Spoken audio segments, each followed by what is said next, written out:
All right. So, hi everyone. This is Hamid Khan, and today I'm back with another interesting podcast on SEO. And today we are gonna cover a very important topic, a very important, basically some strategies that are not, related to some semantic SEO, but mainly related to SaaS SEO and growth. So that's why I've chosen a person who's like experienced in SaaS SEO and who's working in SEO industries from 2019, and he has like worked with many companies, mostly SaaS-based companies, some agencies as well, some e-com brands as well, and some local SEO projects as well. And he's very good at SaaS, and I'm following him on LinkedIn, and he's also from Lahore in Pakistan, and we both know each other. And I just wanted to connect with him and discuss stuff over call. And by the way, I have basically Usman Akram with me, and so I think Usman, it's better to give your introduction yourself, what you do, what's your main experience with, and how do you basically, based on your experience, what do you think SEO is, and overall, up to you. Well, first of all, thank you so much for having me, Hamid. It's a pleasure to be here. So, I am an SEO strategist and organic growth strategist for SaaS companies. As of now, I work with mainly SaaS brands to help build their organic growth engine with search as a channel. So, in simple words, that's what I do. We help companies make more money through organic search. In the past, Mhm. I've worked with all sorts of companies. When I was starting my career, started my journey, I guess, a couple of years back, with SEO in my mind. That was one thing that I wanted to be specialized in. Tested things around technical SEO, link building, content marketing, almost all facets of SEO to just have a taste of everything.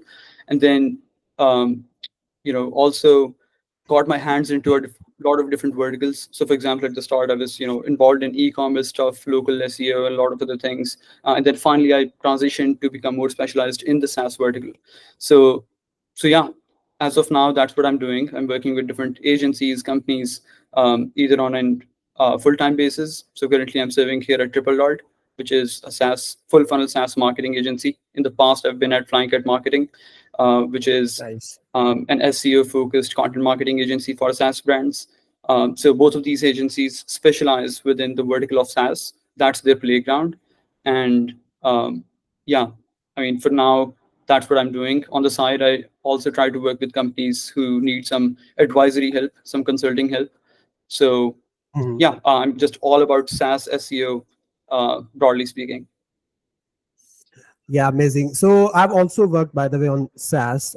Like I've worked for a brand, an email marketing company, probably you know, and we met with each other at basically a specific occasion. And I can basically, from my experience, I can say that SaaS is one of the challenging, basically SEO. I mean, one of the like as compared to other, for example, e-com, local SEO, or international brand. For example, SaaS is one of the most difficult campaigns you actually create, and lot of big brands always there to compete with you. So I can relate. And by the way, what do you think? I mean, for a newbie, I mean, who's just watching this podcast, what do you think a SaaS SEO is, and how it differs from the other types of SEO, website models?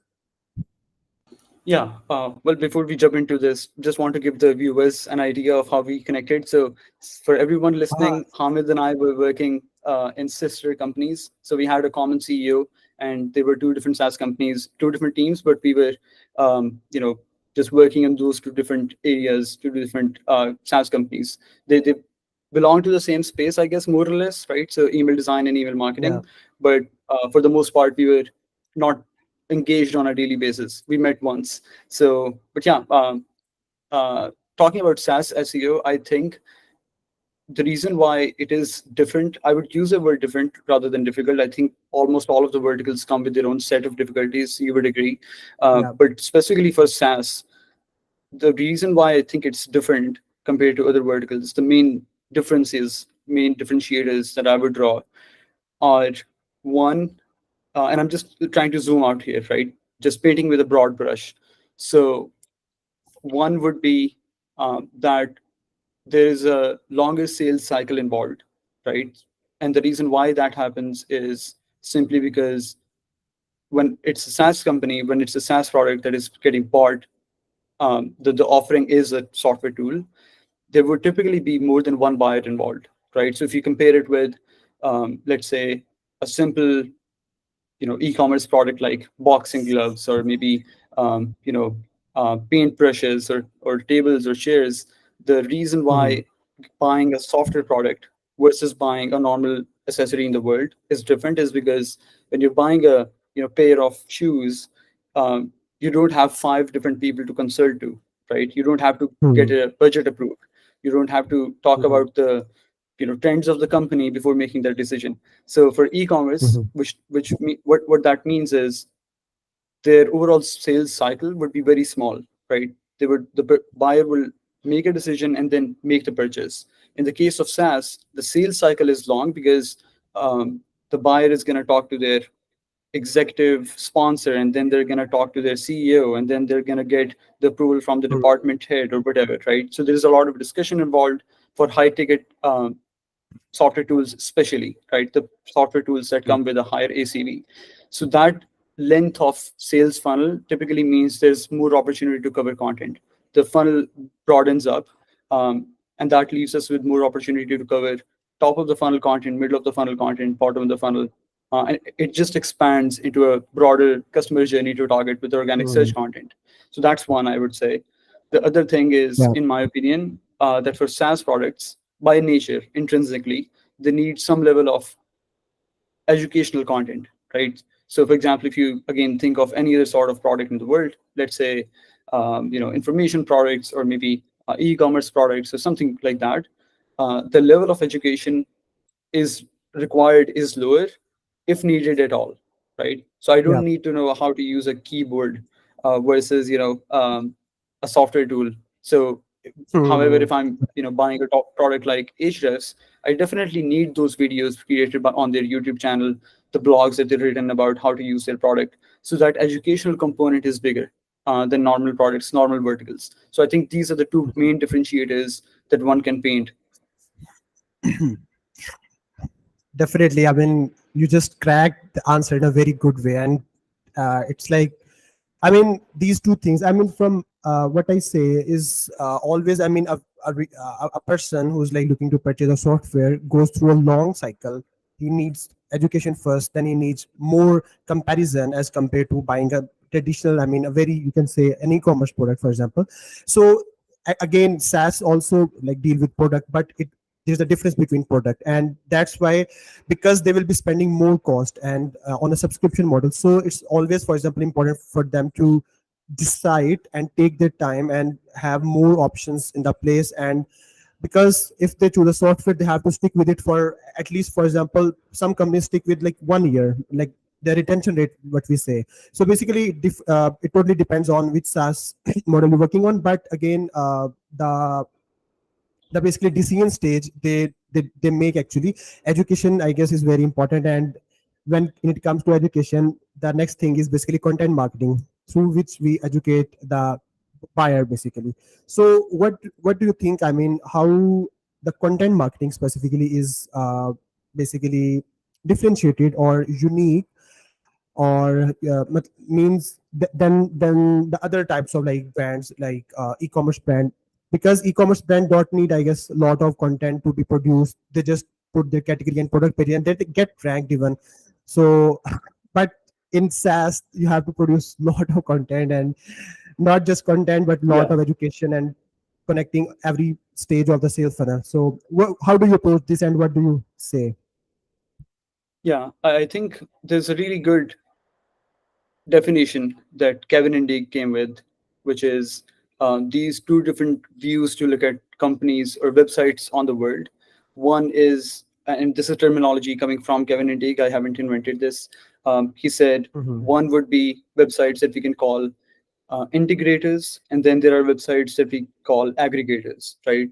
So aggregators would be sites like, G2, or for example Amazon or Walmart, etc., Hmm. who already have some information that they need for their buyer, for the user anyway, and then they use that information to also get indexed in search and use that as a way to reach the buyer, right, through search as a medium. So what that means is, if we're Amazon, we need those products on the site anyway. We're just getting them indexed and optimizing them for search, and that's also um, becoming content for us, right? So we're not necessarily creating content, but turning something into content that we needed anyway on the site for the user, right? Same goes Hmm. for G2 or Captera, etc. When you need reviews about software products, you would need those pages on the site anyway, right? You have to have those content pieces placed on the site. Uh, and part of their search strategy is to make sure that all of that content is already optimized for search, and so that people can also find them through Google, and as a result, they can drive a lot of search traffic. So those would be aggregators.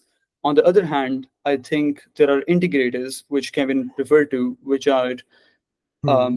companies that have to rely on a lot of, in simple words, manually created content. So those would be companies like, let's say, Shopify, or maybe in our case, for example, Mailmunch, the company that you worked at, earlier the company I worked at, all of these different Hmm. typical Yeah. SaaS companies that heavily rely on manually created content would be integrators, right? So you don't have a lot of leverage in terms of content. Maybe you have in other shapes and forms, but for the most part, you don't have an asset that you can turn into an indexed form of search to drive traffic, consistently on an automated kind of a model. So I would say these are the two different types of sites that we normally deal with. Now, I believe in the e-commerce space, or maybe in other spaces in the world, other verticals, there are more aggregators than integrators, right? However, on the SaaS side, there are mostly integrators that we're dealing with, right? So when you hear of the word a SaaS project, you know that you have to create a lot of landing pages. You know that you have to create a lot of um, Hmm. blog posts in order to drive traffic. Your blog content, your landing page content, all of those assets are your means to drive traffic. That is your Yeah. content, right? On the other hand, for e-commerce, for example, which is a totally different vertical of its own, you can use product inventory to turn that into indexed pages and use that as a way to create content, right? Those product pages, category pages can be part of your content. Of course, you would still create blog pages and all of that stuff, but just by getting your category pages indexed, you still have a chance of driving traffic, provided that they're well optimized. So, so Yeah. I guess broadly speaking, that's like the main difference in terms of content marketing. And then, of course, exactly as we spoke about the main differences from a broader scale, if you think of a longer sales funnel, that means we have more opportunity to cover the content marketing cycle, right? That means Yeah. I can create tons and tons of content, but being in the bottom of the funnel sphere for a SaaS company. However, if I'm thinking of the same bottom of the funnel content for a e-commerce product, low ticket item of daily use, I wouldn't have that much opportunity. So, for example, a really Hmm. simplified version of this would be, if I am working at ClickUp, bottom of the funnel content can be comparison pages. So ClickUp versus Asana, ClickUp Hmm. versus Trello. It can also be X alternative blog posts. So a different format of content, right? So X Asana alternatives, right? Those kind of pieces. Yeah. And then there's a whole vast wide world of transactional listicle blog posts that you can create, project management tools, project tracking tools, right? Whatever. So all of that would be technically bottom of the funnel content. However, Yeah. if I were producing, um, if I were trying to create content for a low ticket item in an e-commerce vertical, let's say keywords, the only bottom of the funnel keyword or topic I can target is uh, the keyword model price in Pakistan or in US, etc. Right? Hmm. Perhaps Hmm. that's what we would call bottom of the funnel content. So the spectrum in Hmm. which you can create bottom of the funnel content for SaaS companies versus other kind of products in the world Hmm. is broader on the SaaS side compared to other verticals. Hmm. Amazing. Yeah, I would definitely agree. By the way, which type of content you prioritize first? Bottom of the funnel content, top of the funnel, or mid of the funnel, or you plan everything together with dividing them by their percentages? So I normally, and specifically talking about SaaS as a vertical here, right? Yeah, correct. Try to plan this based on the objective that the company has, and then I try to place this decision whether we need what level of funnel content as a part of a bigger strategy for any company. So if they say, "Hey, this is our objective, Usman. This is what we're trying to achieve," ideally they would come with a measurable goal what we call a SMART Mhm. goal, right? So SMART. For those who don't know, Yeah. they can check the abbreviation. But the idea is having a measurable goal that is attainable.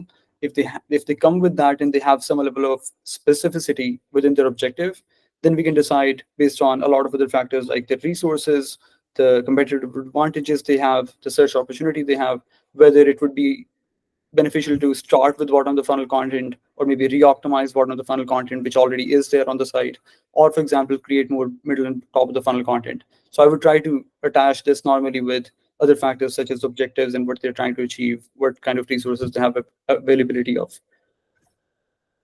I mean, if they are like starting new as a software and like have big brands in place, for example, that they need to beat, like you worked for Active Campaign, I guess, at Flying Can Marketing, and you achieved their growth numbers. If you can tell, I mean, to the audience, what you achieved with Active Campaign, by the way. Yeah, so Active Campaign was a pretty fascinating project for me, one of the biggest projects I worked on, not just Mhm. because it was a unicorn tech company, but also because of the vastness of the project. So Yeah. their objective was to grow in, I guess, four different markets. So in different Mhm. regions. So, French, Italian, um, I believe Portuguese, and Spanish, right? And German, Mhm. perhaps. So 4 to 5 different languages. And we at Flying Cat assembled a whole big team of SEO specialists and strategists for each of the region, along with writers and editors Mhm. and all of that stuff. And I was the head of SEO on that project. So I was, working with a lot of people. Amazing. Uh, so I guess strategy wise, there were 4 to 5 different strategists for every single region, every single market. And the main consolidated strategy and direction was coming from me, being in touch with the active campaigns SEO manager. So in that case, we drove traffic growth. I'm not sure about the exact numbers. It's on my profile, but it was pretty good, I believe, in the span of 8 to 9 months. And the entire case study, by the way, is on Active Campaign. Sorry, Flying Cat's website. If Yeah. you want Yeah. to read Yeah. the whole thing. Yeah. So, but Yeah. yeah, traffic wise, and then conversion wise, customer wise, ARR wise, that was a solid project. It went pretty well. We drove a lot of additional traffic to the site, and that was perhaps the main objective that they had with the project. So yeah, Mhm. but that taught me a lot about just working with different teams and trying to Mhm. propagate a consolidated strategy across teams. Um, if I were to tie that back to your original question, in this case, would be in the case of Active Campaign, for example. um, I believe that is a really good example here because they came with the objective of trying to grow their customer base in different regions, right? And in their case, we Mhm. actually started very well with bottom of the funnel content. So we planned a big list of landing pages that we want to create in different regions. And the strategists and the specialists working on those markets specifically would decide how to position those topics, how to, for example, if one topic can also be created in other languages, or do we need to do separate search intent analysis? All of that stuff would go into it. But broadly speaking, the idea was to create a lot of bottom of the funnel content, which involved mainly landing pages. So, you can imagine, Mhm. for example, they have email marketing as a product. So you can say email marketing for different verticals, email marketing software for different Mhm. industries, right? Mhm. And that way they would be able to drive all of those visitors, turning those into potential customers. The idea is that we have this process, which I still am a big fan of, having a deep dive call with the client at the start, which Mhm. is typically like a 2 hour call where we discuss everything about their product, the potential customers, what areas they're trying to grow into. And that's where we downloaded a lot of information from their team talking about the kind of industries they Mhm. want to acquire customers from. So, for example, I could be wrong, but I believe they told us that e-commerce, like other e-commerce brands, really use their product for a lot of good things, and that is like one sector that they really want to sell to. So that gave us a direction. Okay, so if we create landing pages and blog content, whatever, mainly in the bottom of the funnel phase or sphere, then content that relates to e-commerce buyers would be a bigger priority because that's the main customer base that they're trying to grow into across all of the regions. So again, just trying with the objectives of the company, what exactly is their growth team trying to achieve? What kind of what kind of customers are they trying to acquire?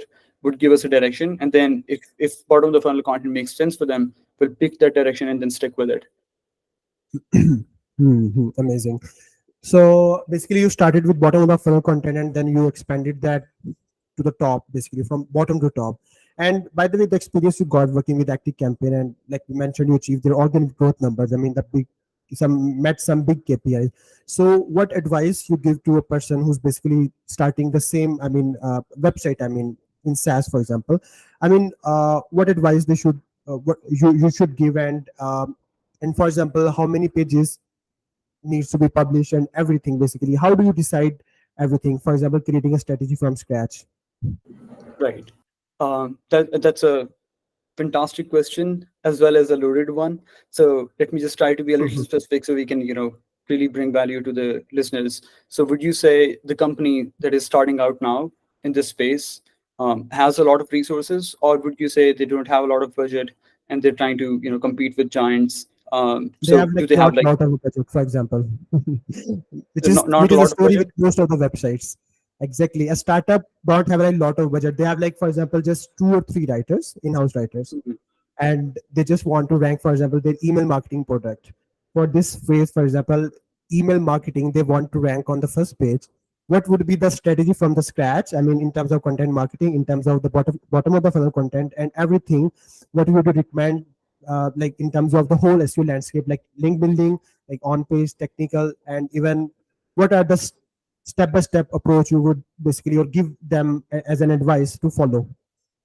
Yeah. I believe my answer to this would have been different a couple of years back. At this point, if that is really the case, which is one, the conditions that we talked about, right? The industry is competitive. So let's say the email marketing space we're talking about is a pretty mature category, right? So there are pretty big players in the market, Active Campaign and maybe Mm, Mailchimp and other big companies of the yeah. world. Um, the competition is going to be um, pretty bad. The second thing is we don't have a lot of resources. We don't have big budgets as other companies within the sphere, which means um, we have to be very conscious of how we spend money and all of that stuff. So what I would say is, in this case, if that is really the case, from an organic growth perspective, right? Not specifically talking about SEO, I would in fact encourage companies or growth teams to not start with SEO at all, right? Or at least not make it as their main growth channel for the next couple of years until they have a pretty strong foundation already created. So what that means is I would try to promote the idea of jumping into other growth channels, other channels that don't have a lot of competition, um, which are typically these days known as demand creation channels. Maybe it's a fancy term, but you know what I mean, Mm, right? So just trying to create yeah. content where they can directly get in front of the potential buyer, right? Because that's essentially what we're trying to do with SEO or any other channel. We're trying to get in front of the potential buyers. We're trying to get our content in the close proximity of the potential customer. So if that is not possible with search because you operate in such a strong category and you don't have a lot of resources to start with, at least acknowledge the fact that there's going to be a lot of competition, and it would be a good idea to, for example, the founders or the small team that they have to start promoting the product on LinkedIn, right? Start talking about the whole Yeah. thing, and try to connect with their potential prospects, all of that stuff. I believe that's what most of the companies, in fact, are doing really well. We have great examples from companies like Dream Data or Hockey Stack or Lavender, Mm, right? All of these amazing companies within the mm. SaaS space who are doing a phenomenal job driving revenue, not just So brand that's awareness, for revenue. SEO. Yeah, Software SEO would be another one. But they're known for driving revenue and customers from other channels, Mm, right? These low mhm. intent channels that are non SEO, and driving customers Okay, directly from okay. them. Yeah. So I would say, start from there if we're talking realistically that they want to grow. But then if we at one point establish that, okay, so we are at a pretty decent level, and now jumping into search as a medium would make sense. Then, of course, there are a couple of things. One, they should definitely um, start with bottom of the funnel content, right? Because Mm, you cannot afford the luxury of creating top of the funnel thought leadership content at this point. You have to be very specific with what content are you creating and how it's going to contribute to the bottom line revenue metrics. So it means if you only have the capacity to create a couple of pieces a month, creating the content that is going to help the reader make a purchase decision, right? The content that is transactional in nature should be the biggest priority, right? So for any SaaS company that is starting out in a mature category, I would say start with bottom of the funnel content. These comparison pages, or competitor focused landing pages, or blog posts targeting terms like competitor alternatives, those kind of things should be the biggest priority. And then you start to move up in the funnel, which is, I believe, a pretty standard way of creating content, right? It makes sense even from the searcher's perspective. If you think of the funnel, of course, you would want to attack the searcher where they're ready to make a purchase, and then you start moving up in the funnel where they don't have a lot of buyer intent. On the other hand, Hmm. another advice would be that they try to dive deeper into what competitive advantages they have, right? So, and I would try to connect these threads with a couple of other factors which I look at normally when I'm trying to build an organic growth strategy, um, which is one, their product. The second thing is their customers, right? Broadly speaking. Perhaps a third one can also be a strategic narrative. Strategic narrative is something that I've been recently talking about on LinkedIn. The idea is almost every other company is creating the same content as you, right? What is email marketing Hmm. or email marketing software, or these kind of terms? Hmm. Anyone can extract from Ahrefs and start creating the content. And there are tons of companies who Hmm. would be attacking the same topics as you are. So you have to have some level of competitive advantage, right? Content pieces that you are creating, but no one else is. Having some level of unique differentiation in not just the topics that you pick, but also the way that you create the content. So what I would suggest is that they do some fierce level of customer research, right? So get in touch with your customer, try to do a lot of customer interviews, try to figure out what exactly differentiates us versus the other companies that we operate with in the same sphere. And then also have a strong level of product knowledge, right? So product and customer knowledge, when combined, you can come up with a strategic narrative that is aligned with your company. I have an example for this, which I think will clear the view in the light of the Hmm. discussion that we're having. So there were two companies in the same sphere at Flying Cat. I actually wrote a post on this a couple of days back, I believe. So both of the two companies operated in the remote and online space, right? Um, so now the idea is, normally speaking, when you're creating content, you would just create the typical, what is something, best practices for something. So in this case, they were, operating in the remote and online collaboration space, meetings, for example. You would imagine, we would be trying to create content on X video conferencing tools, best practices for conducting meetings, right? All of that stuff. And it made sense for both of the two companies, right? So, but what kind of differentiation can you draw? That lies within the strategic narrative. The strategic narrative is supposed to be the company's philosophy about the problem that they're trying to solve, and that would create a differentiator, right, between the two companies. So, for example, we noticed that although there was a lot of overlap in the day-to-day aspects, the features, all of that stuff of the two companies, there was still a differentiation in their strategic narrative. So the company one was all about how to conduct better meetings, right? So they would be like, hey, we want you to have better meetings, more meetings, that you don't feel bored of, all of that stuff, right? But the idea is that we want you to have more meetings in your day, right? That's what they're trying to achieve, communicate to the world through their SEO content, through their all sorts of content. The other Yeah. company, although they had a similar kind of product, they had a different strategic narrative, and that narrative was that we want you to cut down your meetings and have rather collaborative sessions, right? That was their position. Again, they had very Hmm. similar features to offer, with some level of distinction, but the position that they had about the problem that they were solving was that you shouldn't have meetings that are boring and stereotypical. You should have collaborative sessions. So this other company that I'm talking Hmm. about had some extra features like whiteboarding and a lot of other things that made the collaboration more engaging.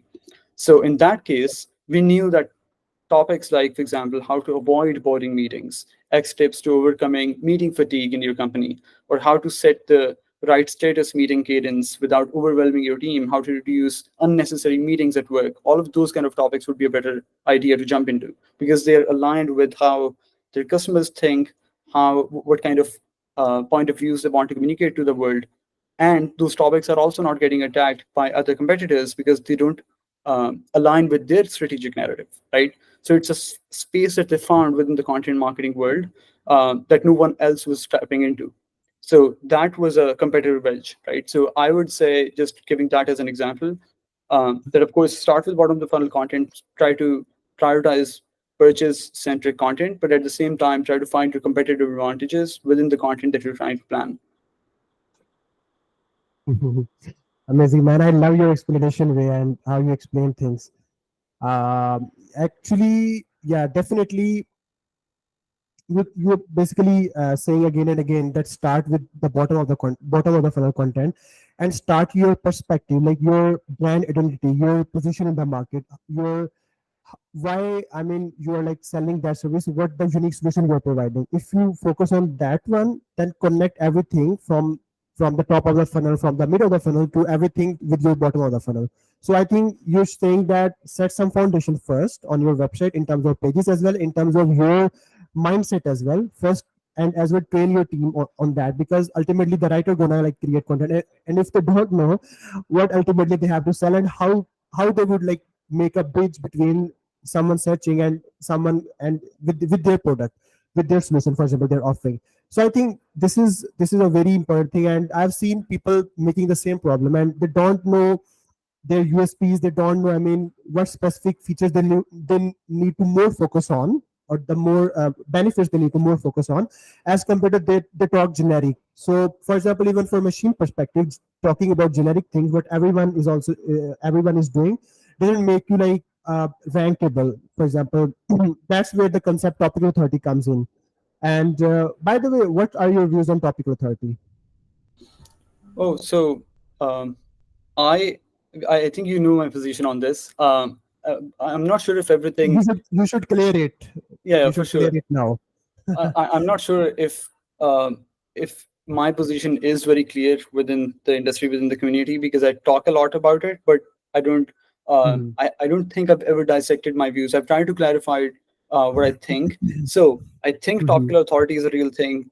If you create your content in a Mhm. way that, for example, Corey talks a lot about this, as you know, right? Um, Mhm. if you create your content and you try to put yourself in an authority position within specific topics, within specific areas of discussion within your industry, then Google is going to benefit you. Again, connecting back to their EEAT stuff, you're just putting yourself as an expert, as an experienced professional, having a business of your own, a company or an entity operating within that space, and that will eventually help you achieve better rankings, less friction in rankings, helping you achieve more traffic than your competitors. So I totally believe in that concept.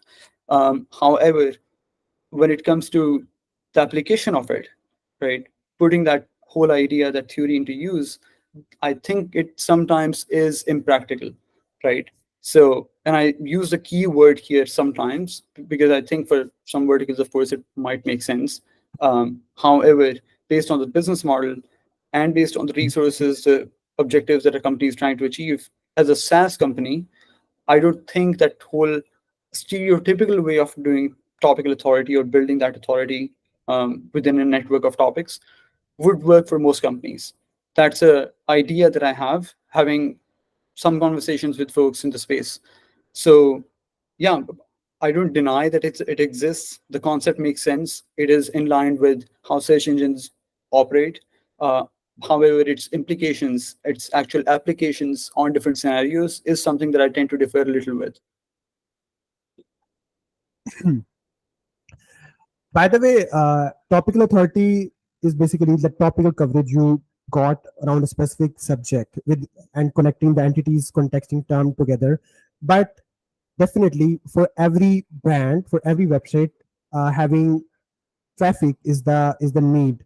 And I also agree with you, having traffic is not always enough. Having the relevant traffic that ultimately pay you or convert is the main thing. So what about, I mean, I totally agree with you, just focusing on the top of the funnel and covering everything, even some pages you create just for the sake of ranking, and they don't actually contribute into the business objectives, the KPIs you set in the start. What about, I mean, for the sake of ranking one page, I mean, from machine perspective, you need to be a topical authority around a specific subject. So every brand, every website has its needs to rank on top. So if you like specifically focus on bottom of the funnel pages, but you are not focusing on, the other pages that set you as a topical authority. So is that you saying that just focus on the pages that matter for your business, or not focus on pages that are just for the sake of ranking? So, so let me clarify. I think uh, it's going to differ for different size of companies, what stage they're at and all of that stuff.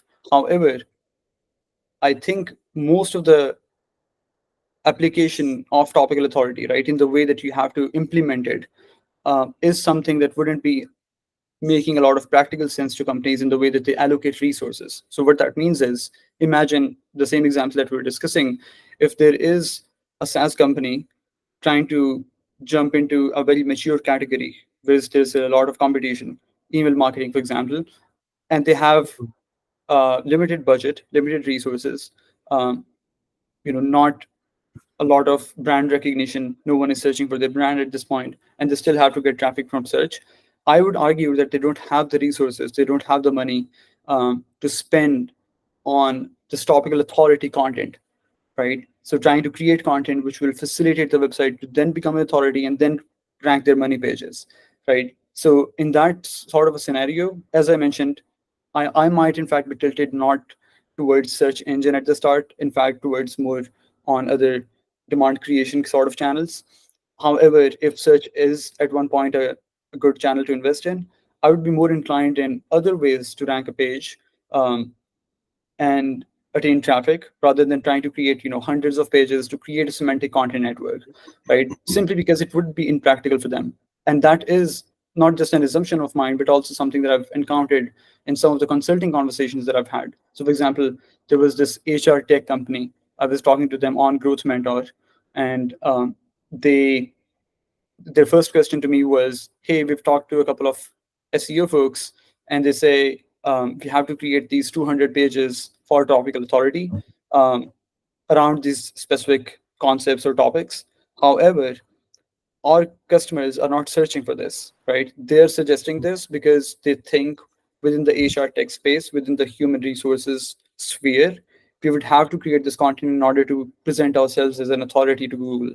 And it makes sense. However, we know that almost 90% of the content is going to bring in unqualified traffic because our customers are not searching for these kind of material, these kind of topics. So I would just say, just from a resources perspective, when we're trying to create a lot of content just for the sake of bringing more authority to the site, that luxury might be there for bigger companies, right, who have a lot of budget, who can invest very aggressively in content. But for smaller companies who need to be very conscious of the decisions that they make in terms of content creation, I would think it lacks practicality. On the other hand, is this other um, ICP discussion that I just talked about, which is, if you're creating a lot of content for search engines to then perceive you as a topical authority and then help your many pages to rank, wouldn't that bring in a lot of traffic that is not qualified for your business? So all of that traffic gained is only for the search engines to push you higher in search. Of course, you will still rank some of your important pages, but at what cost, right? So that whole balance to me looks a little off. Actually, what is the alternative you think that you have basically instead of topical authority? For example, you're saying that if you need to rank on a specific phrase like email marketing, you don't need to cover everything connecting with email marketing back to email marketing. For example, the attributes it has, the context it had, for example, and further that drive attribution and other type of things. You're saying that instead of focusing the most important definitions or concept related to email marketing, you just focus on the concepts that are related to your business. What is the strategy for that? Do you think that just for email marketing there are like 20 pages that are relevant with your source context? If you just create those for a machine, basically, machine is ultimately the dictator who will just like pass your content, then it will show up to the user and then they will come and convert. So machine is the main barrier, or the main, you can say, dictator or the ruler, basically. So for machine perspective, don't you think that a machine basically has some authoritative sources in place for each knowledge domain? Like for health, there's Healthline. For example, finance, there's Investopedia. Google or machine is always prioritizing that website on most of the queries, on most of the keywords in simple words, and ranking them again and again. In simply, it simply means they don't like want to spend budget on the new site, and they focusing on the one they have already trusted and using that website as a source for satisfying the need of its user, like the user who use Google actually. So topic authority basically for me is what I think is a concept of like creating a content network to help Google and understand your basically whole purpose. I mean, the whole context you have covered around a specific entity, and helping them reducing their cost while giving more meanings and relevant information within a particular subject. And definitely, I'm not saying that you actually forget about your source context, your business model. You connect everything back to your source context. This is this is also possible while having a topical authority as well, and connecting the whole topical coverage with your source context, like your business model. So don't you think that this way we can make topical authority practical as well as beneficial for the business? Yeah. So I think the point here is, my position is, I'm not saying topical authority is not going to work, or it does not connect back to the the source context, as you said, right? The money driving topics or the content. I'm not saying it's not going to connect back to it. The problem is, it's just not binary, right? So we're not saying topical authority works or not works. We're saying on a spectrum how well it works compared to other alternatives that we have. So you talked about alternative approaches. The way I look at search is, um, that I want to be a marketer, right? A content marketer, or a growth strategist. And then I use search as a way to distribute my content. I want to bring eyeballs using search as a medium. So if tomorrow search is gone, I want to be still a marketer who now develop an understanding of some other platforms to distribute that content, right? So now, when we talk about alternative approaches, I would say my position is that there's not a single way to win within SEO as a distribution channel.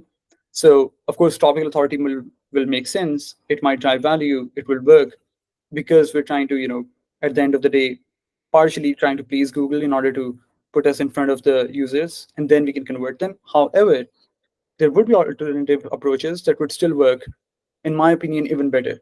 So, for example, one is the same thing that we discussed a few minutes back, which is trying to find your competitive edge. So again, if you're in a category which is very mature, email marketing, for example, or you talked about, for example, Healthline or Investopedia, right? These kind of sites that are considered authority by Google. Me as a Mhm. small fintech company or a health tech company trying to compete with Healthline or Investopedia, I'm not trying to rank for the same phrases as them, right? That's my whole point. So me as a small business would say, hey, these are, this 5% of content is all I really want to create, because this is how I'm going to drive revenue. This is the content that is actually going to fuel me growth from organic search. Now, the problem is, how do I rank for this without creating all of the additional content that those sites have already Mhm. created and dominated, right? So in that way, I would try to think of maybe two different approaches. One is, hey, as an alternative, and I'm not saying this is an alternative, maybe there is a lot of overlap. However, as a second way to look at it, as a different angle, can I fuel growth through links? Can I do digital PR? Can I do a lot of other things that will help me fuel that growth, help me fuel that authority, right?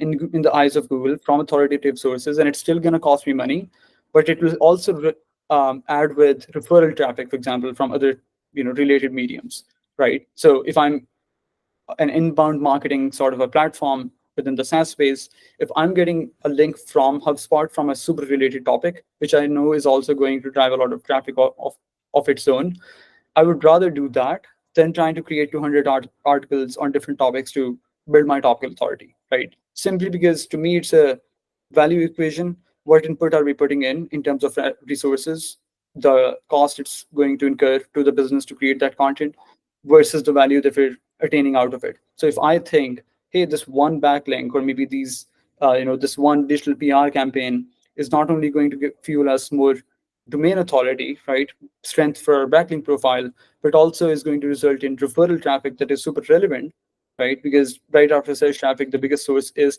typically referral traffic. which can also in fact directly contribute in customer growth, I would rather do that, right? In my opinion, for some of the cases, especially in companies, in industries where companies are dealing with a lot of giants. Um, Email marketing is an example, right? We talked about this. So that is like one alternative way to look at it. I'm not saying you can always replace topical authority with backlinks. I'm just saying in some cases you might be like, hey, can I build 5 more links, or do I have to create this other semantic content network in order to rank these money pages higher? And I've seen tons of companies doing this. Gaetano Dinardi, for example, from previously at Nextiva and Aura, is a really good example of this approach. He would create a really phenomenal kind of a piece of content and then rely on backlinks to fuel growth. And again, strategically placed backlinks. I'm not saying the um, fluffy stuff. I'm actually talking about stuff that not only drives you more links from authority sites, but also referral traffic that is qualified. So that by default needs to be qualitative work. On the other hand, just giving more examples of different levels one can pull, right? As I mentioned, I don't think there's a single way to win with SEO. I remember back in 2021 when I joined Flying Cat, there was a customer within the vacation rental space. So we worked with a lot of vacation rental companies. Um, and that company was a B2B consulting firm, and they used to work with vacation rental companies, right? Now, within their case, they had almost zero content on their side. They were competing with giants like Logify or other big companies. Um, and still, rather than creating tons of pieces of content to fuel topical authority, I remember, and this was not even a conscious decision against topical authority or semantic SEO. This was just an organic search strategy that we made and decided would work best for the company. We noticed that their CEO is very well known within the space, right? And he has earned a lot of brand mentions and on the web. So he's mentioned on different sites and all of that stuff. We assume that it's going to help us from an authority standpoint.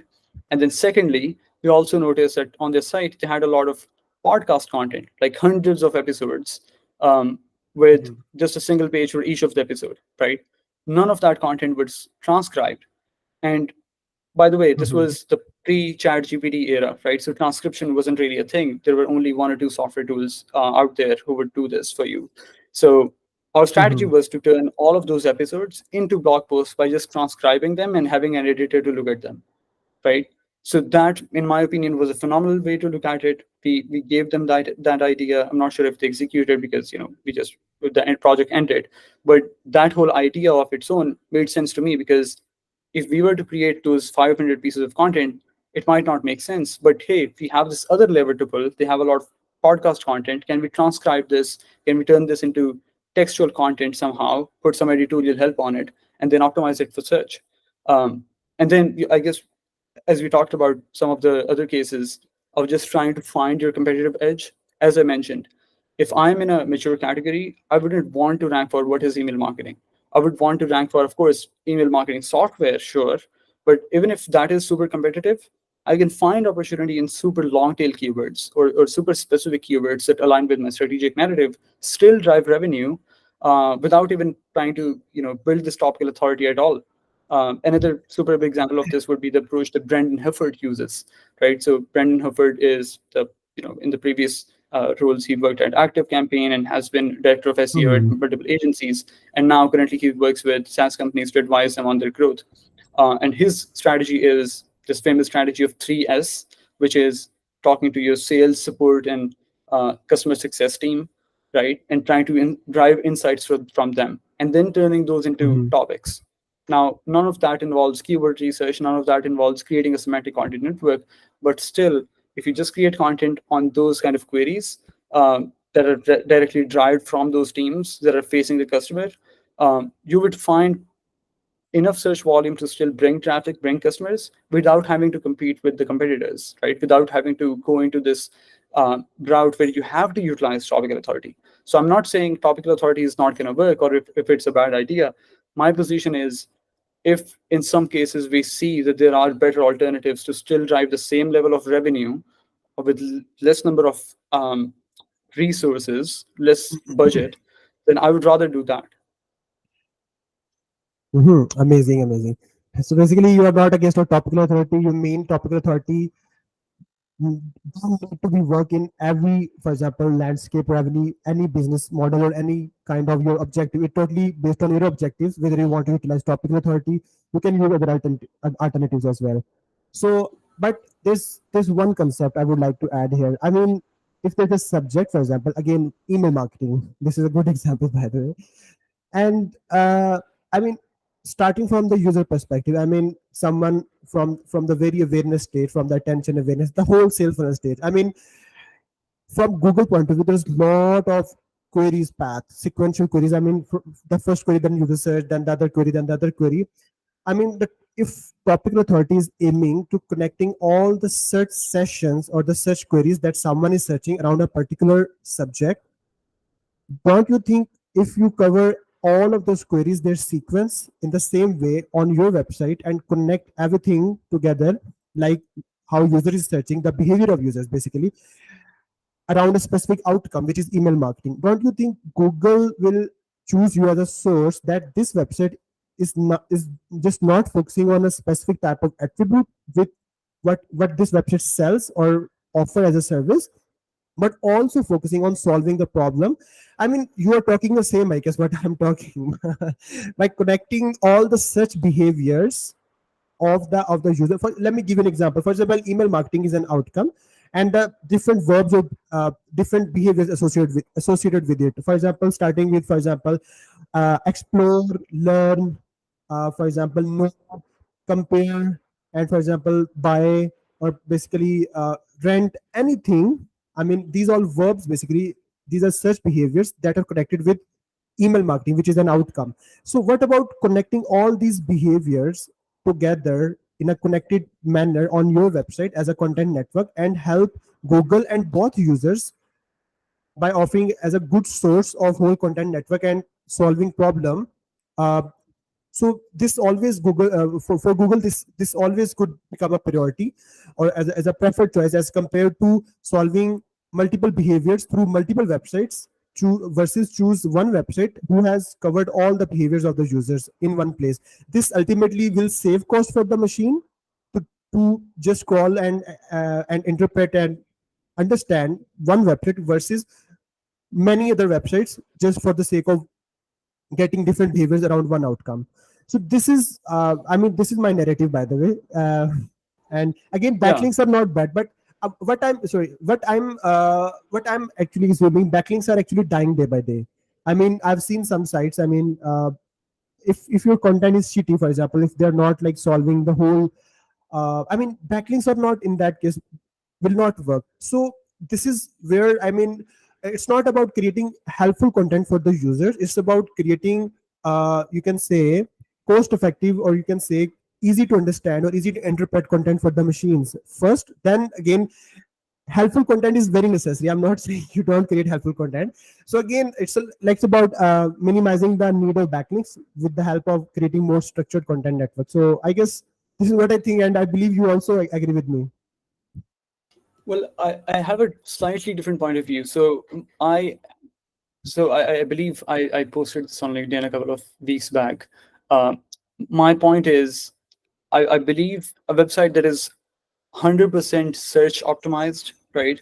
A website that is loved by search engines would never be 100% user centric, right? So exactly as we talked about this, if Hmm. I'm creating a content, if I'm creating a content network and turning my website into entity, a network of entities connected together for Google to reduce its cost of crawling and understanding the content, right?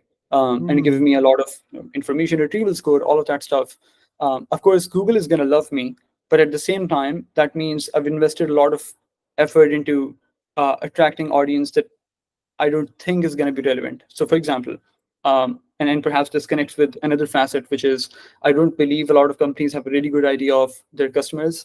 So, again, if we are in the email automation space, let's say, right, or email marketing space, almost every company would think of the same. Yeah, maybe this is something that we can do. In fact, pick five, email marketing software companies and ask them, hey, if you were to create bottom of the funnel content or top of the funnel content, what would those be? give me 5 topics for each. They will give you content ideas with 90% overlap, right? So everyone is going to talk about the same thing. However, if you talk about the customer profile, if you ask, hey, who are you targeting? What are the pain points that you're solving? What are your uh, point of views about the problem that you're solving within your sphere? Those would have massive differences, right? So despite Hmm. having different customer profiles, different pain points that they're trying to solve, still all of them are creating the same, exactly same looking content. It just doesn't make a lot of sense. So in the same way, what I would say is, if someone just talks to their customers, really try to understand them, not just get on a call and ask them a bunch of templated questions, but really try to grill down their needs. They would understand that maybe their customer is not searching for what is email marketing, right? Maybe they are searching for something else, but Ahrefs is never going to give you that data. You never know what those searches are, and then as a result, you're never going to create that content, right? Because it just doesn't look fancy enough to create content on something that Ahrefs chose to be zero search volume keyword or topic. So again, my point would be, if we are creating our website content in a way that search engines love us, there's no way, at least in my opinion, that we can attract 100% qualified traffic. There would be either, if we had a lot of budget and we created all of the topical authority content, all of the semantic content anyway, then in that case, a lot of unqualified traffic or irrelevant traffic, not even qualified, is gonna come in from the search, and that is happening with companies. Like companies, when they talk with some SEO agencies, and they're recommended to create a lot of content for the sake of topical authority, that involves a lot of irrelevant content. So, for example, and I've actually tried to look into this just to be able to change my mind if that is not the case. I looked into some of the semantic content SEO case studies, and I found some of the content to be like totally different than what the buyer would be looking for, right? And I understand, again, because we're trying to optimize for the machine first, the engine first, so that it can benefit us and then help us attract the same audience that we want. But the cost of doing that, right, the expense that it's coming at, is just so much higher that for me, it doesn't make sense to go into that route. So some of the semantic SEO case studies I've noticed have a lot of definition focused content. However, if I were creating a SaaS content strategy, I would never even think of creating velocity type content for the first few years until we've exhausted all opportunities, right? So, and another point is, Hamid, I think search, in my opinion, isn't the one and only way to drive traffic, right? And that is something that I'm trying to expand my mind into now, just trying to embracing myself trying to embrace myself as an organic growth strategist rather than just an SEO growth strategist, right? So I'm Hmm. thinking, if we're truly to drive organic growth, uh, maybe it's not too bad to think of other channels where you can still get the same level of traffic and attention with less level of effort. And then, of course, you can still, turn that content into search indexed, optimized kind of content. So, these are the two terms that I use. I say, you should not be creating search only content. You should be creating search friendly content, which means you decide what level of content and what type of content you want to create, and then you say, hey, okay, how can I make sure that these 6 different distribution platforms give me the traffic that I want? So, for example, if I am creating versus pages, right? ClickUp versus Asana, ClickUp versus Trello, all of these different kind of comparison pages on my site. I can say, I've created that content. It exists on the site. I just want traffic now. Well, let's optimize it for search. Let's make sure that it's, keyword focused and all of the best practices are followed. There are a lot of internal links coming to the site. The anchor text is optimized. Let's build some backlinks so that search gives us traffic. But at the same time, we can run ads. We can promote that on LinkedIn. We can send it to the, maybe through email. In fact, our sales team can use it when some of the potential customers ask about, hey, ClickUp, how do you compare with Trello? How do you compare with other products? The sales team can simply Hmm. pick that URL and send it to the prospect and help them convert. So the same piece of content is just getting distributed in multiple ways, with the objective of driving organic growth. So I would just say, to me, the way I've seen most semantic content networks to be created, um, it it doesn't feel very customer centric, right? It doesn't feel like It's very focused on the needs of the customers. I don't think a lot of companies, in fact, understand how differentiated their content should be based on the minute differences that they have with other companies' customer profiles. One company is targeting director of marketing, other company is targeting marketing specialists. Still, they're creating the same content. Just doesn't make sense. You're targeting two different personas, two very different personas. A marketing specialist is not going to search for advanced level stuff. Similarly, a marketing director is not going to talk about what is SEO. So why would you create the same content? And then lastly, this other thing that we talked about, which is just um, understanding, good resource allocation, good making good business decisions, and then trying to think of search as just one of the distribution channels, not you know the only Everything. distribution channel available to you. Yeah. Yeah, yeah.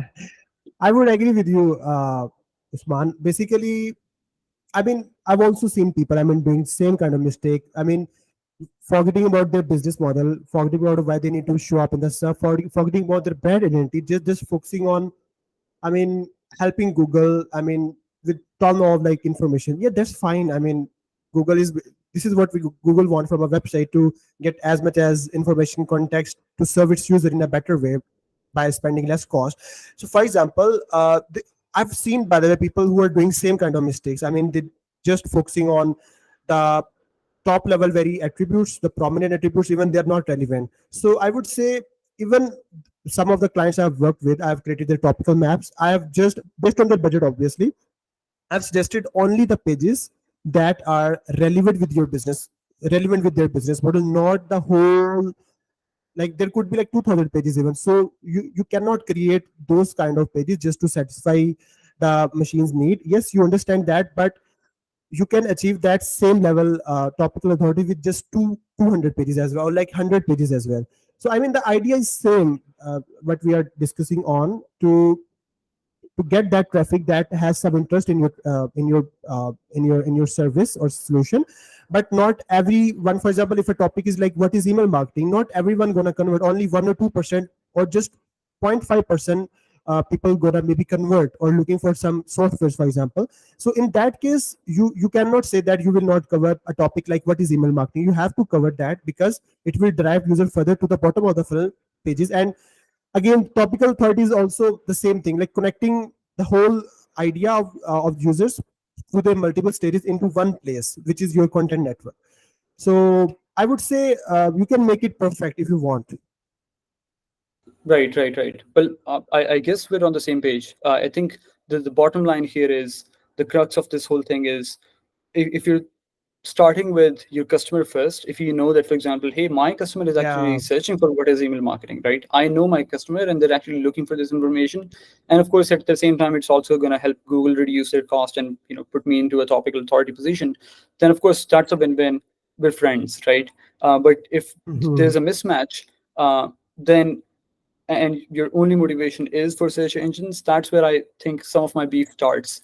One question that I have for you, in fact, is, I've heard around semantic SEO. And by the way, for those who don't know, a couple of years back, I was a lot into it. I was just reading patents, a lot of other things, and then I actually got myself Mhm. out over the time. So it's not that I'm not a fan of it. It's just that I I've just moved to a different direction now, where I have Mhm. different or contrary views about these things. But anyway, I still think its application is there for some of the verticals. And of course, you folks are doing amazing work. So the question that I have is, I've heard that if you're trying to create semantically connected content, leveraging entities and their connections and trying to create a semantic content network, the actual creation process would require you to write content in a way that is facts focused rather than opinion based.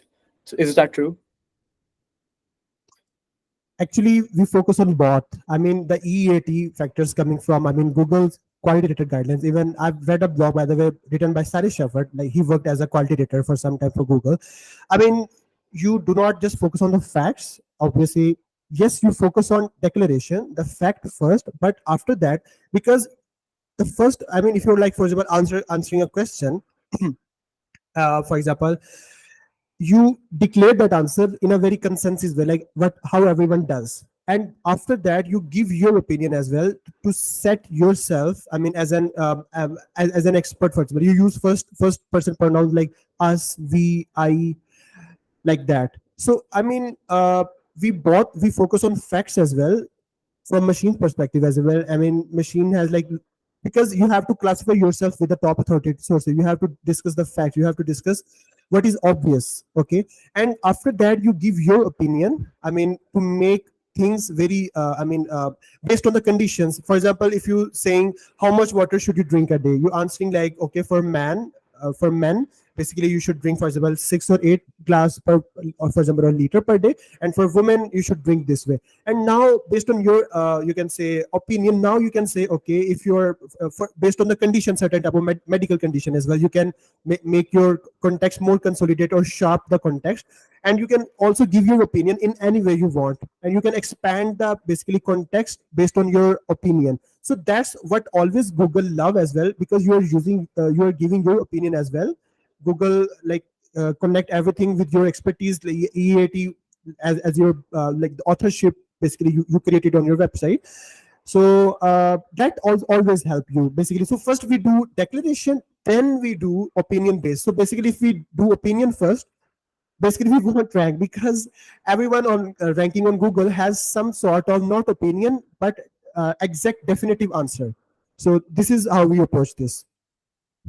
Right. That makes sense. I think there was a post by Ryan Law who was talking about how it's hard to, give a unique point of view and also make your content always search optimized. And it is more of a point of view from him, what he thinks is true. He was saying that, search content needs some level of consensus, and if you're just creating content that is super opinion based, you might not do super well. So, and his approach was to go into the information gain route, which is add something that is unique, something extra.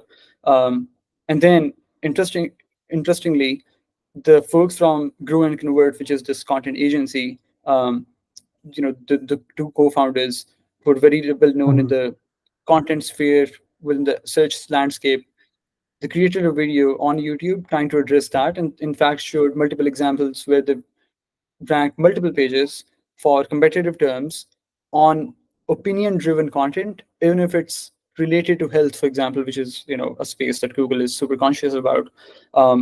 So it looks like we can still rank, and also you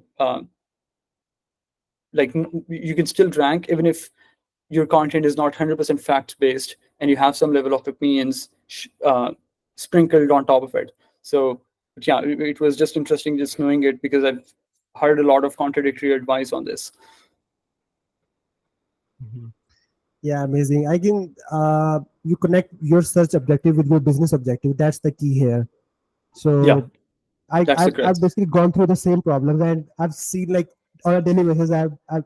This is, I mean, the failure of today. I mean, most of the people still focus on search objectives, and that this is why we are like doing this conversation uh to make some bridge between. I mean, search objective. There's a lot of difference. I mean, not every query someone searching basically is basically you can't connect everything with your business context. So I would say this is this was really important.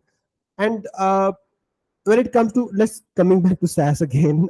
When it comes to SaaS, I mean, what are the like top KPIs? Do you think someone who's working in the start, for example, maybe you can divide the KPIs based on the quarter wise. If you like prefer to work on quarter wise, for example, first 3 months you should focus on these KPIs. Then for the next 3 months, what are the like main KPIs you think that a SaaS business should set in the first place? Yeah. So I think the actual KPIs when you're working on organic search as a growth medium is normally the same for most of the companies, right? So we're talking about the same metrics. However, the angle with which you're looking at them and tracking them and then making decisions is a little different. And there's a particular framework that I use in decision making, which I try to stick with and propagate in my communication with the clients or leadership, which is what I call this rankings to revenue framework, which is if you're starting fresh, because a lot of folks say, hey, revenue is all that matters. Rankings are vanity metrics, traffic is vanity metric. Well, of course, everything is Mhm. vanity. But if you don't have anything to show, you have to rely on those as indicators of success. That's exactly what a KPI means, right? We're not saying driving rankings for specific keywords is success, because at the end of the day, you need traffic and revenue. However, those are indicators. In the future, you're going to get the value that you're trying to get. So I would say start with very simple rankings. Especially, I'm just assuming that it's a website that has no content and they're just starting very fresh, right? So of course, it's going to look super different for mature companies who are driving a lot of traffic already. But if it's a fresh website with no content and they're just starting to publish, I would say start with monitoring how your search impressions and clicks are jumping up, and rankings for some of the core topics, some of the core keywords that you really care about, and then use them as indicators of whether your current strategy is moving in the right direction or not. Because at the start, you would not have some customer acquisition numbers to look at. As you progress forward, of course, you would have more data on traffic and engagement metrics, so you can look at those. Engagement metrics, I'm always a little skeptical about, because in the way that most of these tools track them. So, for example, in the past, bounce rate was always quoted, "Hey, this bounce rate is high," and I was always pushing back. It doesn't make a lot of sense. If it's, for Mhm. example, a definition page, what is something? Of course, the bounce rate is gonna be high, because that's the Hi. goal. We want someone to come on the page and then read it and then go away. We don't want them to buy it. That's not what they're in for. So, but yeah, some of those engagement metrics, if just looked objectively and you can connect the dots on an advanced level, of course, you can use heat map tools, a lot of other stuff to look at some fancy stuff. But at the start, you can keep it simple. Some GA4 metrics would be good. Just looking at Mhm. average time on page, kind of overall engagement specific metrics would be good, apart from traffic, clicks, and impressions.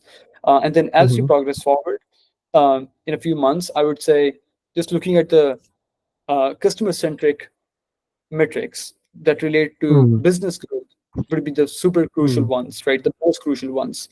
So at the end of the day, if in a few months you're not at a place where you can see leads coming in, and then those converting into customers, and driving revenue, then that's a problem. Now, of course, that whole period Mhm. can look different for everybody. We're not saying in 2 months you can drive customers, and that's one of the mindset shifts needed within the SEO sphere. But broadly speaking, um, if you're starting with rankings and then thinking of traffic and engagement metrics, and then jumping onto revenue Mhm. focus metrics, which is how many leads, how many conversions, and then on an advanced level, once you're past that stage and you have created this very well running, very well oiled machine of content engine, and you're driving traffic on a monthly basis, I would say you can jump into metrics um, that are more fancy, such as the pipeline velocity, or how fast the deals move from one stage, especially in the B2B cycle, right?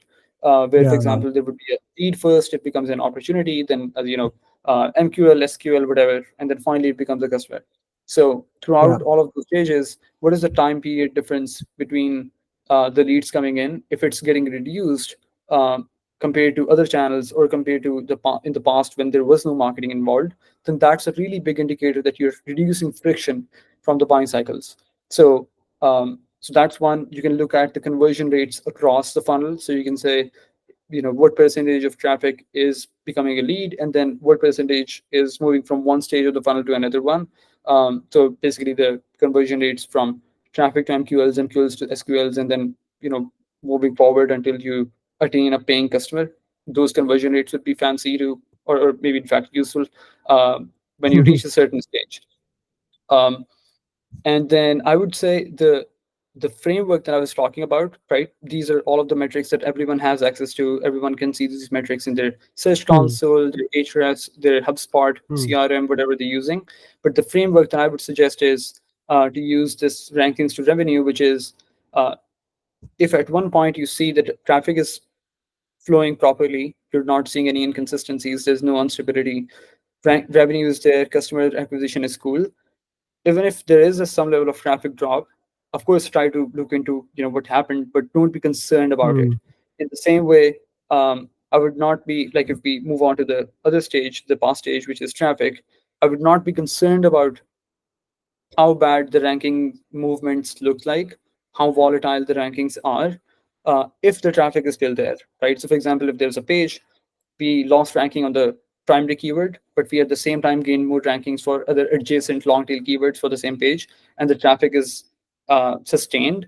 I don't care about the primary keyword rankings really, right? Hmm. So Hmm. I would in fact stop looking at it. I would just look at rankings as an indicator of potential traffic I can get in the future, and then traffic as a potential indicator of getting revenue and customers in the future. So that's the framework, the angle that I use, which is I don't care if traffic is down, if the revenue and customers are fine, as long as it's not too bad or it's not saying something that we need to pay attention to. For example, maybe there's a code update or something, then of course you need to pay attention.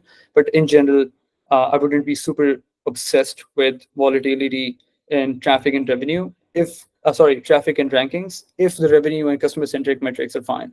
So that's just one way to look at it.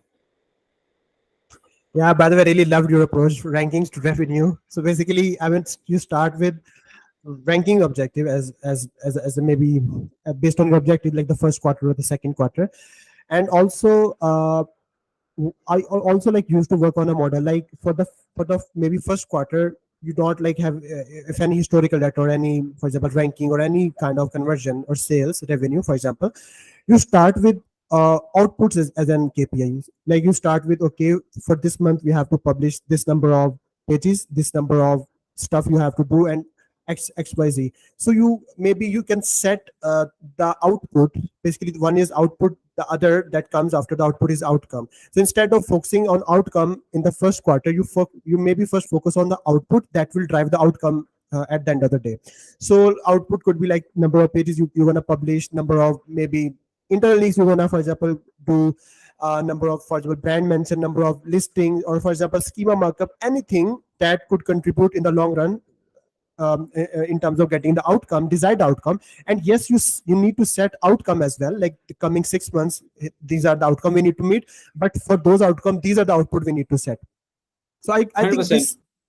this good balance you also need to carry with you with yourself. So by the way, which tools, I mean, you mentioned GA4, you mentioned HubSpot CRM. By the way, which other tools you use, and just maybe not just for tracking the KPIs, but other whole suite you use? Yeah, yeah. Well, before we jump into that, just wanted to say this addition that you made at the end, which is Yeah, superb. I sure. totally love this input and output division. I think I was just looking at it from a success measurement standpoint. However, I think there's a superb article on this by Tom Critchlow, which is, um, an amazing person when it comes to building executive presence and leadership skills and just connecting with the audience, sorry, the leadership as an SEO executive. He has a Mhm. brilliant course. So, but yeah, he wrote this amazing article on input and output metrics and how you can justify your effort to your leadership, to your clients. Um, and that was shedding the light on exactly this input output model, right? So of course you have those other metrics that you want to track, rankings, traffic, revenue, whatever. But at the same time, at the start, when you don't have anything to show, you have to rely on these output metrics and make those your goals, those mini goals. Uh, I think it's especially good when you have a very well netted strategy, um, and the strategy then connects back with these tactics. So finally, if you say, hey, we have to publish 6 pieces a month because this is how it attaches with the final goal, this is how it's going to help us achieve what we're trying to achieve, then of course, publishing 6 of those pages every single month without any problem is going to be a mini achievement of its own. So I totally love that, and I'm totally on the same page about those input output metrics. When it comes to the Hmm. tools, um, Yeah. it's pretty standard. I'm not into a lot of fancy stuff. So, for example, we would try to track primary keyword rankings through Ahrefs Rank Tracker or any other sort of position tracking tool. Google Search Console is pretty standard one, I believe, for any SEO in the world. Apart from that, I would jump into, of course, the CRM, so the HubSpot or whatever CRM they're using to look at different metrics.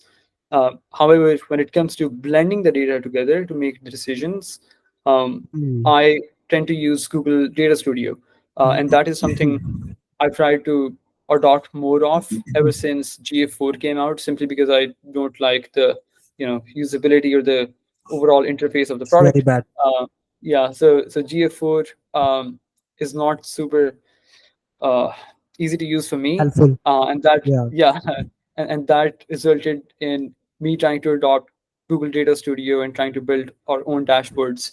So currently, even at Triple Dart, that's what we do. We have our own dashboards, and yeah, we just try to blend the data. The good thing is at Hmm. Triple Dot we have team support from marketing analytics department. So for bigger projects, we're trying to blend a lot of amazing data, which means in a single dashboard, I'm able to see the traffic rankings, and then at the same time, customer acquisition data mixed up with rankings and search traffic coming from the CRM. So we can just pull data from multiple sources and blend it all together to make uh, consolidated decisions. Mhm. And when it comes to content planning, I mean, do you use any specific tool? I mean, for topic research, I mean, you mentioned you can use Mhm. Ahrefs, but just for getting help, not relying on Ahrefs or everything. You focus. I mean, you mentioned. I mean, Ahrefs a good tool, but for content planning, what other tools Yeah. you use? By the way. Yeah. So one, I guess, super grossly underrated tool, in my opinion, is Google Autosuggest in itself. So that's where I typically tend to start. So if I, for example, and by the way, um, I don't tend to start with keyword research or topic research directly. For me, doing the customer research and building that whole understanding is a task in itself, which And takes a how lot do of you time. do? Sorry, how do you do customer research? I mean, what is there any tool like Spark Pro you use? Like, I mean, any kind of tool you use for customer research, or you do everything like manually by reading, maybe by listening to the calls of sales or support team, or reading through the, for example, chats of the other conversation. I mean, how do you do customer research before keyword research? Yeah, well, SparkToro would be an amazing tool to use for sure. It's a Same. amazing audience intelligence tool. Um, I haven't used it a lot for our own clients. However, just as you mentioned this, I think a couple of weeks back there was this coach series at Triple Dot where we invited a couple of guests to speak about specific topics, and one person who's the content SEO lead at HubSpot, Rory, um, spoke about connecting social signals, social setting with SEO, and that's where he actually, Hmm. like, that presentation was phenomenal. He talked about SparkToro and a lot of other stuff where you could see what people are searching on, and at the same time, who are those people that are searching for those things. So, yeah. But anyway, coming back to the topic, for me, as of now, I don't use SparkToro. I don't use a lot of fancy tools. When it comes to customer research, it is pretty manual for me. So what I tend to do is we have multiple calls with the team of the company. So it can be the product team, the customer team, customer facing teams. So sales, support, or maybe customer success, um, or maybe in some cases even the founder, right?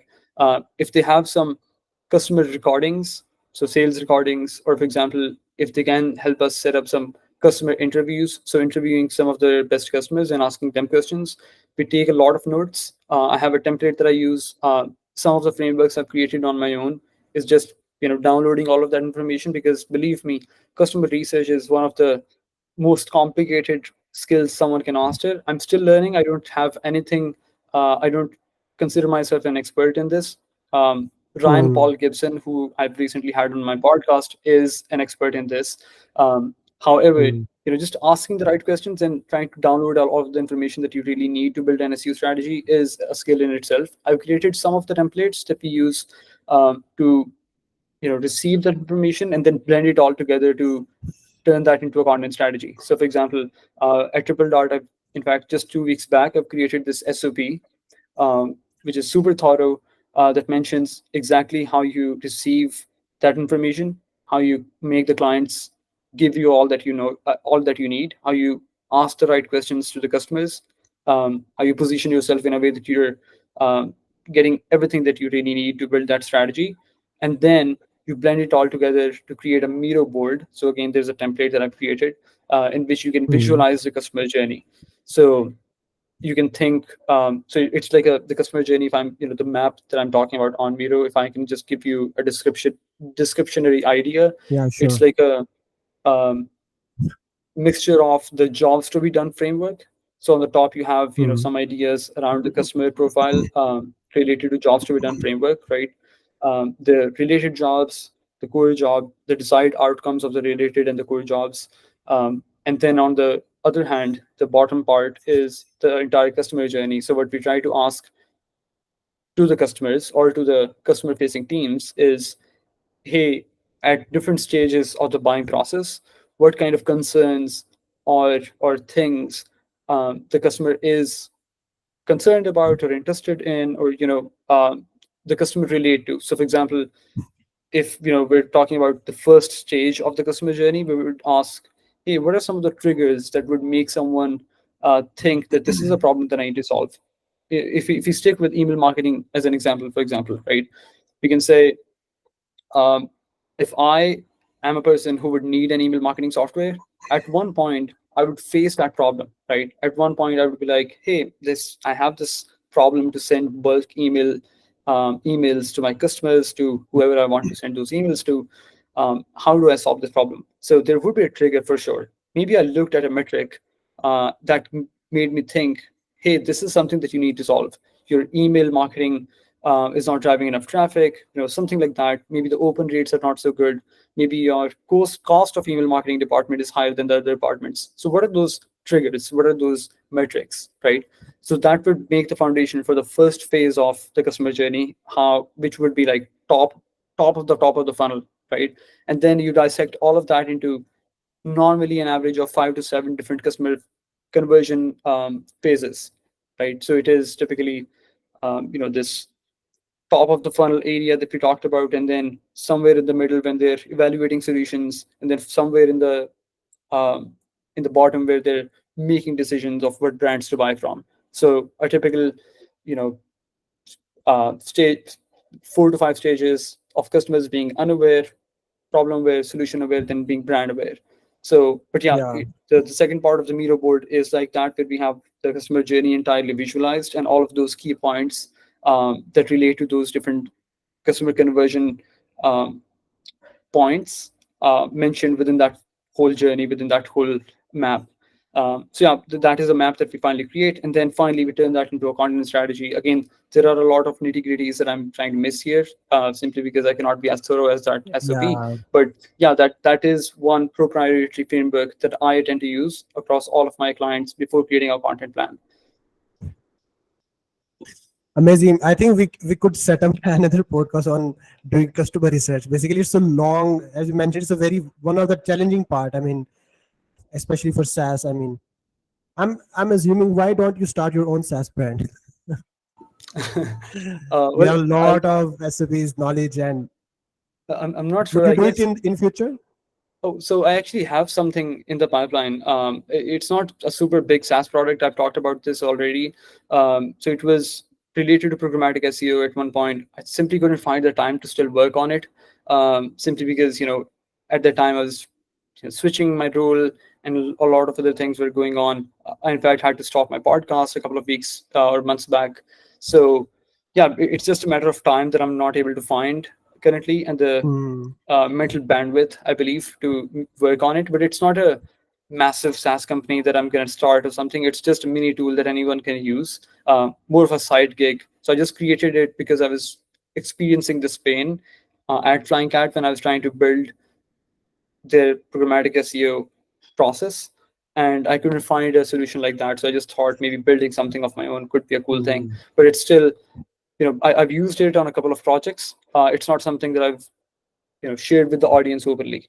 So maybe in the next couple of weeks, months, I can try to launch it or put it out in the public. But yeah, nothing planned as of now, very concretely. Hmm. So you're basically more inclined towards working with agencies, right? Well, Instead of focusing on, yeah.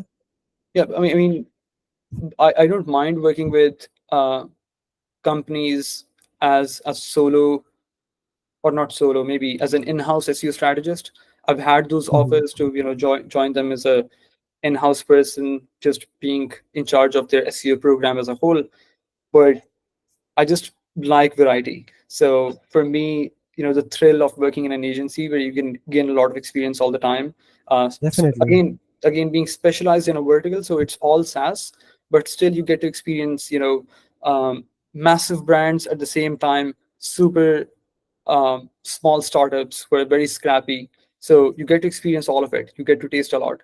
So yeah, so I would like, as I said, on the side, I do some advisory work, some consulting work, working with product companies directly. But for my full-time gig, I'm always inclined towards getting variety. Nice, nice. I hope it will go good, and like, let's conclude this because the time is like ending, and I would say I wanted to make it crisp, and I know a lot of information that is still pending on my mind, lot of knowledge points that I need to put, but just sticking to the, I mean, SaaS, but SaaS is like not a like short term deal, it's a like long term game. And by the way, brands like Mailchimp, HubSpot there, and Salesforce there. I mean, when you're trying to compete with them, you see the nightmares, by the way. Like the effort you deal with, like for example, training your writers, for example. I mean, even SaaS writers mostly. I mean, I mean, in terms of education, they have to research a lot, and not everyone can write basically SaaS content. So basically, I'm trying to figure out, or maybe build some system as well to train writers on a specific product. And I would love to discuss maybe in the future, like how do you deal with writers, and how do you train them, for example, and how do you train them basically not on SEO channel, SEO objectives, search objectives, but also uh, train on the product or business objectives as well. So I would be happy to chat with you as well. But like last question, I would maybe try to add here. You as an SEO expert, uh, growth marketer, whatever you say. I mean,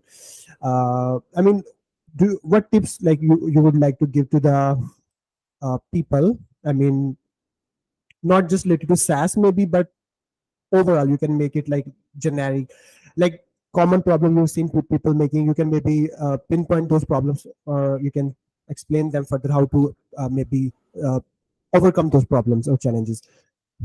So you mean addressing SaaS companies on what problems they should avoid, or do you mean career advice for other folks who are starting in SEO? uh, ag- People who are working with brands and doing their strategy SEO campaigns, what advice you would like to give? Yes, as career as well, if you would like to, like how to start SEO, how to master the SEO career. But definitely people who are working in companies and they are not getting the results in terms of search objectives, for example, or any objective, what mistakes you are seeing like they are making, and how they can overcome that, for example. This could be Mhm. maybe the good, Right, or interesting. mold this question according to yourself, whatever you Yeah, feel better. sure, sure. I think we can touch upon both angles very quickly. So, and I believe it will be perhaps the same advice that can be picked on either of the two angles. So one is pure Hmm. career advice. How can one progress in their career if they're an SEO Hmm. strategist or they're trying to become an SEO strategist and they're earlier in their career journey? And the other part is how can those strategists or specialists working on organic search as a channel Hmm. drive meaningful results? So I think it's always going to be in, you know, again, connected back to everything that we touched upon, finding your Hmm. unique competitive advantages. So, and that you can only do if you dive into your customer profiles, your product understanding, if you build those knowledge hubs in your mind, right? If you have a superb idea of what my product does, who am I trying to reach, if you can talk to them, if you can build that comprehensive understanding of what your customers go through on a daily basis, what your product does, how it's different than the competition, all of that stuff, what are the outcomes that your customers are trying to achieve using your product, and then on top of it, you lay your SEO knowledge. I think you'll be at a benefit. You'll be basically just killing it, right? As of now, the only problem that I see most of the SaaS companies making is they're just doing the same thing. Like almost everyone is targeting the same keywords, building the same backlinks. There's no innovation at Hmm. all. And I'm not saying there should be innovation just for the sake of it, but there is a dire need for that, right? No one can win if everyone is just doing the same thing. If you're a SaaS company and you operate in a niche where there are other players in the market and you're doing nothing different, in terms of your content strategy, in terms of the decisions that you're making, what content to create, how to create it, the nitty-gritties of what to put in an article, all of that stuff. If you have no differentiation compared to the competition, I guess you deserve to lose. I don't think you deserve a spot in the top 10 rankings, right? Um, so I would say just try to find your competitive advantages, and that will always be backed up by solid research on the customer and the product side.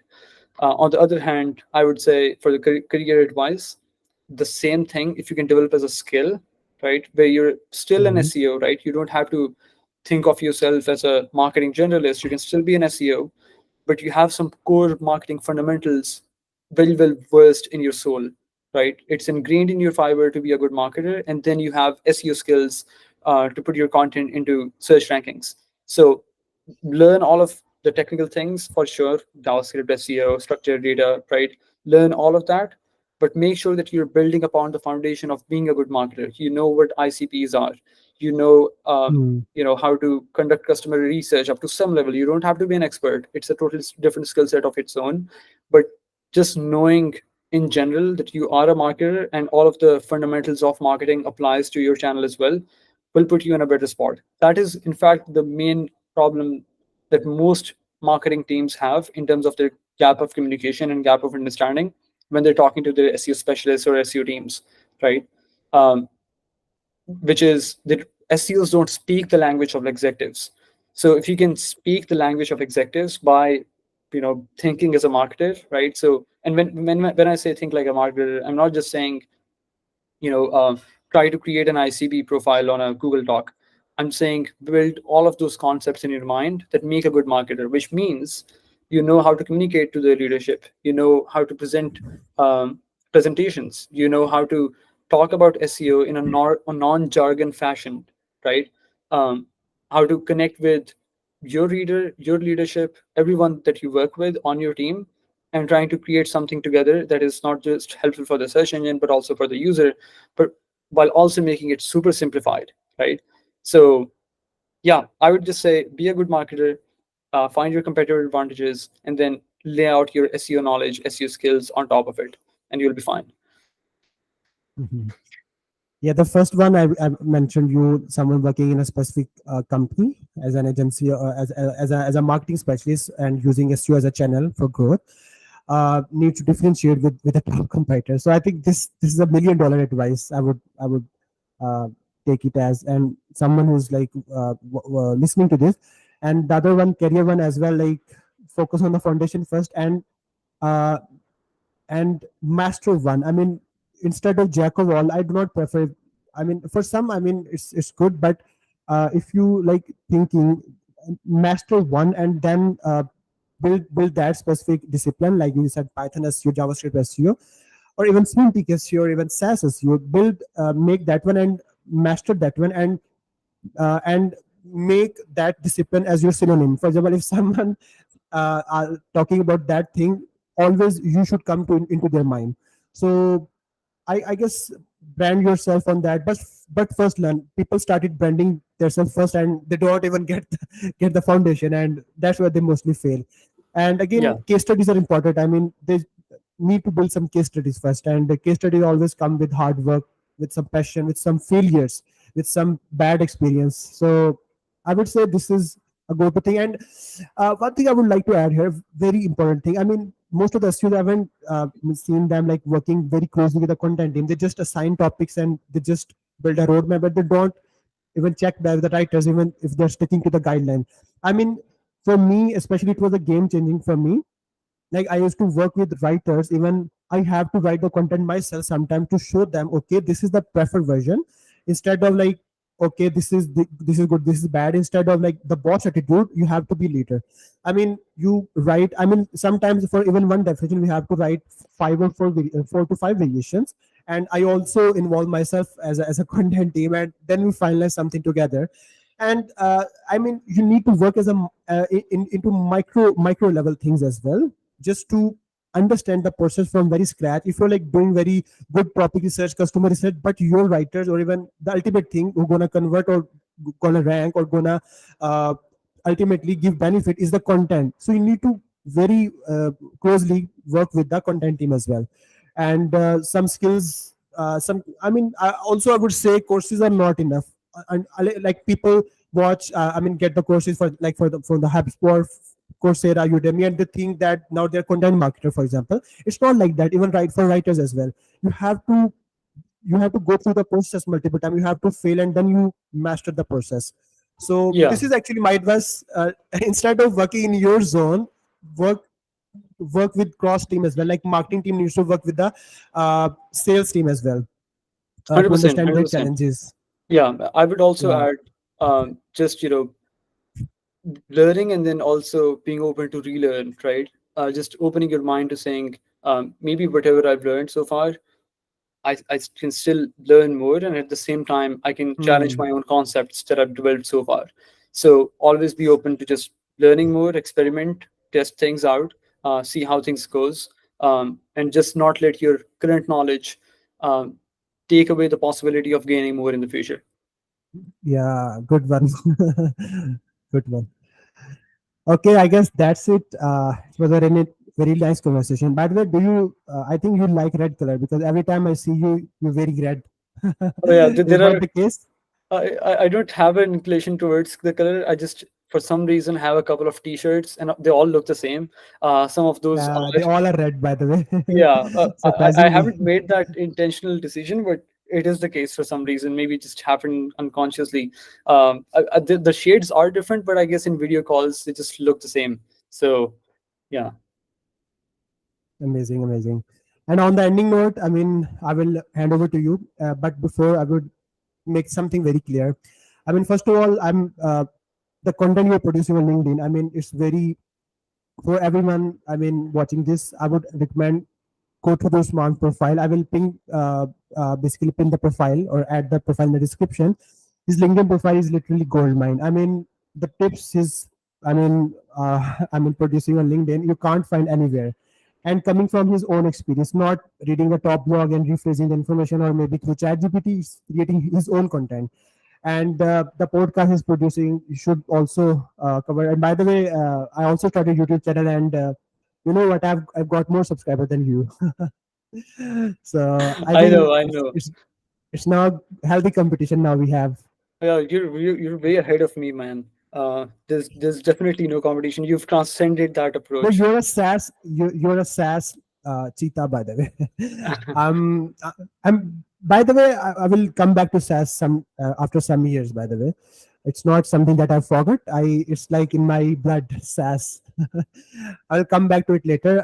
And but just focusing on some more, you can say it fancy, but for me, it's very game changing, and it's delivering. And maybe in the future, after like probably 6 months or 1 year, I can maybe come up with a case study through Topical Authority, Yeah. and hopefully working on that. My own portfolio websites, clients' website as well. So I hope there will be some good. Okay, so coming back to the point, this conversation, I mean, it's a like very good thing. I mean, very good start. Maybe we can continue this series coming with Usman as well, and with more, as mentioned, more guests coming on my podcast.